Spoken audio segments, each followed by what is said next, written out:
Pa 27 April, Michael Usi wakhazikisa chipani chake, ndipo mosiyana ndi mmene ambiri amaganizira chipanichi wakachikhazikisa ku Lilongwe, komwe kumene kumatchuka kuti ndi kulikulu kwa chipani cha MCP komanso UDM. Musiku la lero ndifuna tikhale tikuona mfundo zingapo zimene Michael Usi walankhula pa msonkhano wake.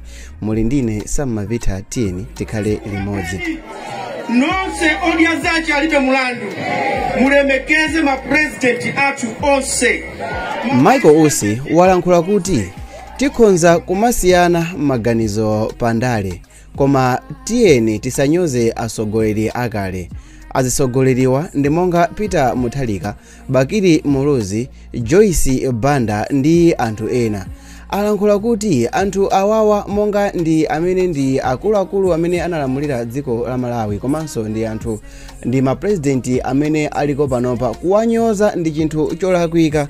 Makamaka kunyoza Chakwera ndiye ndi chinthu cholakwika kwambiri, chifukwa chakuti Chakwera akuchita kumbali yake, komanso iyeyi sitikanayembekezera kuti abwere pa msonkhano kuti siku lake losegulira msonkhano wake wachipani azikanyoza Chakwera.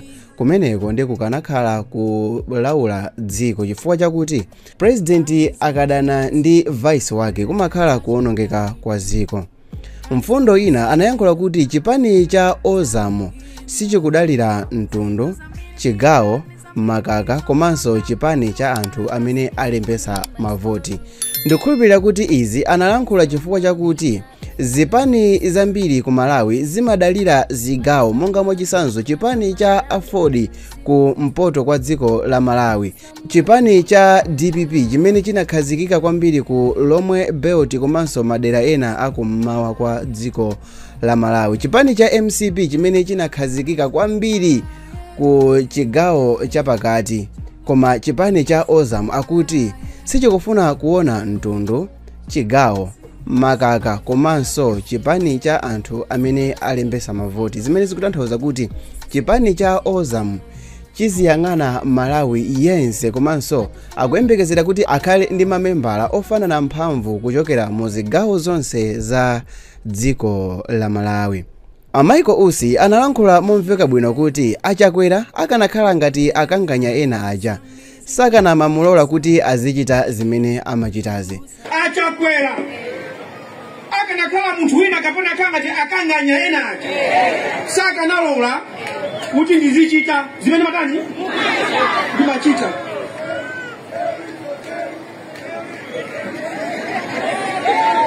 Lero ndikufuna kuti mudziwe kuti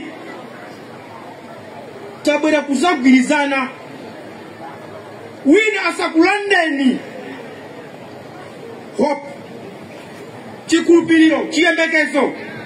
Dziko lino ndikukuwuzani lero ndili ndi moyo, silizakhala chochi mpaka nakale.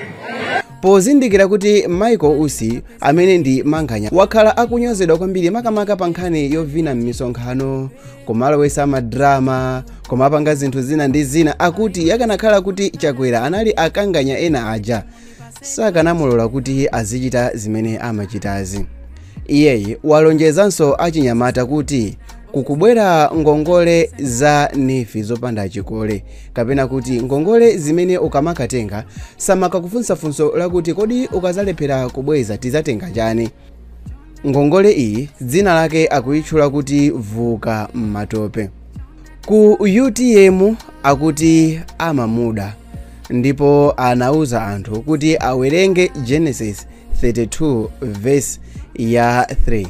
Verse yake ndisiya pa screen pa, ngati muli nthawi tachitani pause video iyi muwerenge ndipo muganize kuti ndi chifukwa chani wapereka verse imeneyi. Iyeyi wakumbusa Amalawi zinthu zimene ndi zimenenso zili mu buku la UTM, zimene ambiri amadziwa kuti chipani cha UTM chinayambisidwa ndi anthu atatu.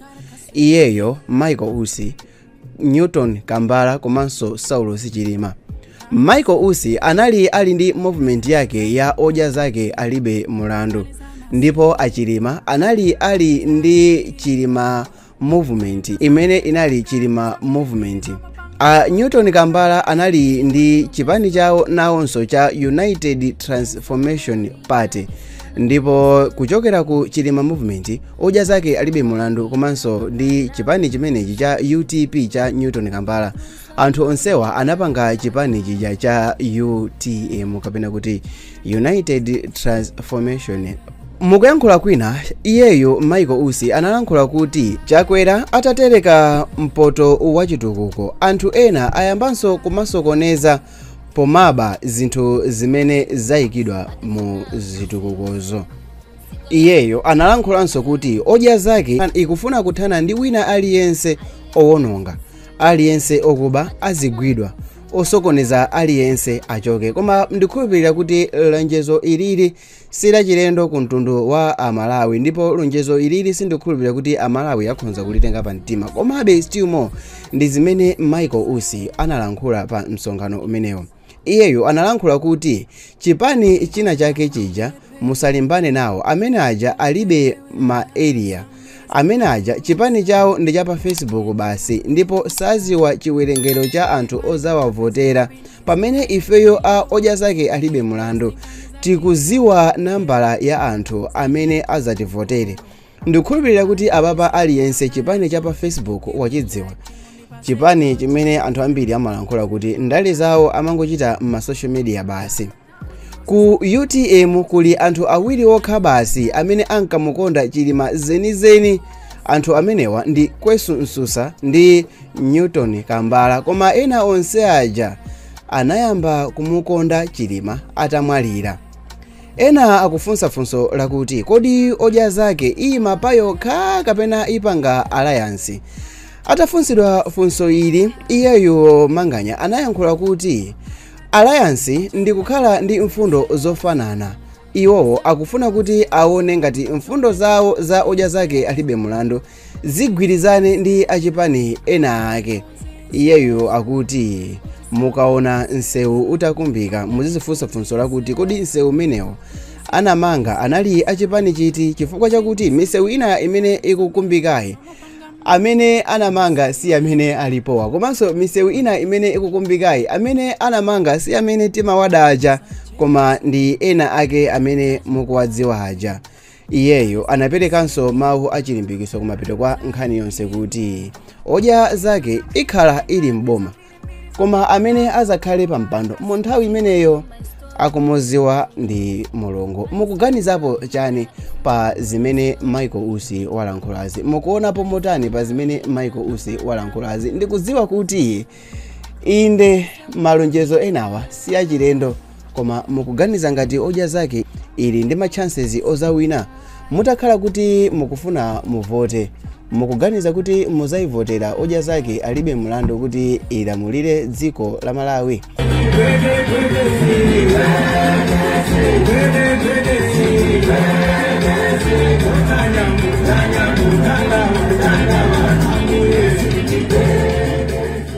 Langa dzina ndi Sam Mavita, ndiziwerenga makomenti onse, ndipo khalani afulu kuchita komenti zimene mukuganiza. Tionane mu video yotsatirayi.